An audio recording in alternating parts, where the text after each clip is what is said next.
Let us discuss lines, shapes and patterns. In this chapter, we will be learning about the points, point, line segment, line, ray, plane shapes, solid shapes, edges, faces and vertices of a solid, and patterns. Now before we begin the chapter, let us do a quick warm-up. Look at each object closely and write the name of the plane object that they resemble. Here we go. The blackboard is a rectangle. This is a triangle. The Ludo board is a square. And this dice is a cube. Look at each object closely and write the name of the solid object that they resemble. Here we go. The ball in my hand is a sphere. The birthday hat is a cone. The dice is a cube. And the pencil box is rectangular in shape. Let's get into the chapter. Our first topic is point. Take your pencil, sharpen it and place some dots on paper. A small dot made by the pencil tip on a paper is called a point. A point determines an exact location. It is denoted by a capital letter. Here, A is a point. For a few more examples, place some points here and name them like P, Q, R, M, N and L. Let us discuss the topic line segment. When you join two points, the shortest distance between them is called the line segment between the 2 points. For example, let us join the points X and Y. Now we can join them in many ways as shown by the lines 1, 2 and 3 in front of me. Now in these 3 lines, line 1 and line 3 are curved, but line 2 is a straight line. Can you call all the 3 lines as line segments? No. Out of lines 1, 2 and 3, line 2 is the shortest between them. So, line 2 is the line segment XY. It is written as XY with a bar on top. We can say that when we join 2 points by a straight line, we get a line segment. Hence, a line segment has a starting point and an end point. Now, let me tell you the properties of a line segment. It has 2 end points. It has definite or fixed length. A line segment is a part of a line, and we can measure the length of a line segment by using a ruler.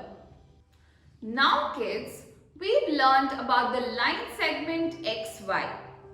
But if I put arrows on both points of X and Y and drag them continuously, this is known as a line.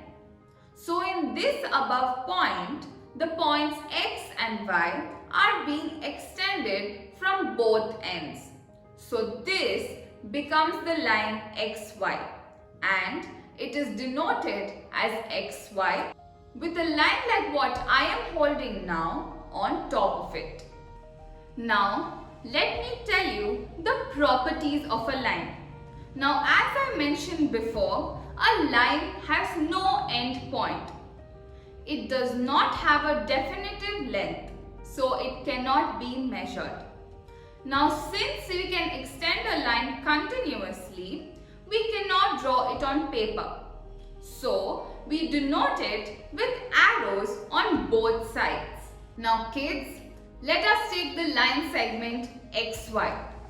If I extend this line segment only from one point, say Y, and drag it in the same direction, this is called a ray. So this is known as ray XY, which is denoted as XY with a ray on top. So kids, the same thing if I take line segment XY and extend this line segment from point X instead of Y, this is known as ray YX and it is denoted as YX with a ray on top.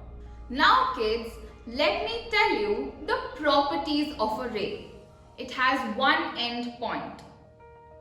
It has no definitive length, so it cannot be measured.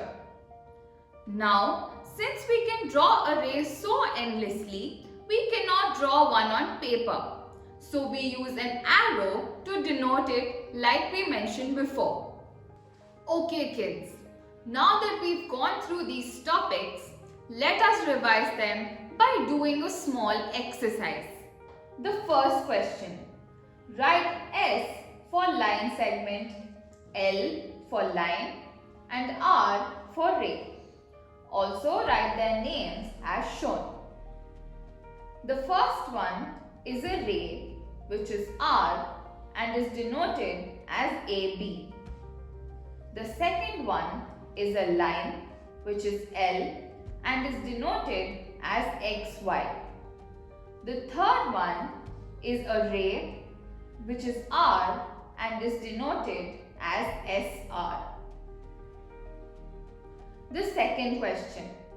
Name the points marked between X and Y on the line segment XY. The answer is L, R, S, T and U. Third question, fill in the blanks. How many endpoints does a line segment have? A line segment has two endpoints. Can a line segment be measured? Yes, a line segment has definitive length. What does a dot represent? A dot represents a point. What does a point not have? A point has no ends. Kids, now let us discuss the topic plane objects. Now we know that a circle, a triangle, a square and a rectangle are known as plane objects. Fun fact, plane objects are also known as 2D objects. Now kids, let me tell you about the sides and corners of plane shapes. Can you identify the line segments in plane shapes?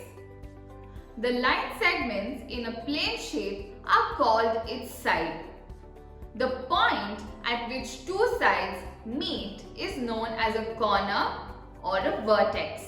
For example, in a triangle, the number of sides is equal to 3. The number of corners or vertices is also equal to 3. In a square, the number of sides is equal to 4. The number of corners is also equal to 4. All sides of a square are equal. In a rectangle, the number of sides is equal to 4. The number of corners is also equal to 4. The opposite sides of a rectangle are equal. Now kids, let us discuss solid shapes. By now, we all know that a circle, a triangle, a square and a rectangle are known as plane objects. Now besides sides and vertices, solid objects also have surfaces. For example, we have cube, cuboid, cone, cylinder and a sphere. Fun fact, solid objects are also known as 3D objects. Let us discuss the edges, vertices and face of a solid. The side of a solid is known as its edge. The edge may be straight or curved. The point at where two or more edges meet is called the vertex. The surface of a solid is known as its face. Now the face may be flat or curved. The shape of the face may be in the form of a circle, a triangle, a square, a rectangle, etc. depending on the figure. An edge, a vertex and the face of the cube have been marked as it's going to be shown in the figures next.